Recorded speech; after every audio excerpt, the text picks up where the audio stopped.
ఏంటి? నీతో కొంచెం మాట్లాడాలి అమ్ముకుట్టి. എനിക്ക് നീతో സംസാരിക്കാൻ താല്പര്യമില്ല ചേട്ടാ. సరే మాట్లాడుకు, చెప్పేది విను. ఇప్పుడు ఇది చెప్పడం కరెక్ట్ కాదో నాకు తెలియదు, కానీ చెప్పాలనిపిస్తుంది. నువ్వు నా జీవితంలోకి రావడం నా అదృష్టం అమ్ముకుట్టి. చూడు అమ్ముకుట్టి, నాకెన్ని కష్టాలు వచ్చినా పర్లేదు, నన్ను ఎంతమంది దూరం పెట్టినా పర్లేదు, కానీ నువ్వు రిజెక్ట్ చేస్తే మాత్రం నేను తట్టుకోలేను అమ్ముకుట్టి. ఈరోజు వచ్చిన కష్టం రేపు మా క్లియర్ అయిపోతుంది.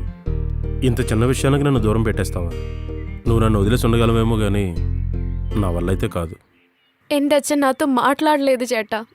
ఆ గుండుగాడు మాట్లాడిపోతే ఇప్పుడే కొంపలే వండుకుపోలే కానీ సాయంత్రం మీ ఇంటి బయటే ఉంటాను, వచ్చాయి. రాను. పానీపూరి ఇప్పిస్తాను. నీ తొక్కల పానీపూరి ఎనికెంగం వేండ.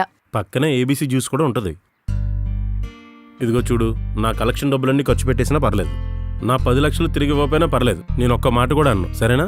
ഞാൻ വരത്തില്ല മനസ്സിലായോ?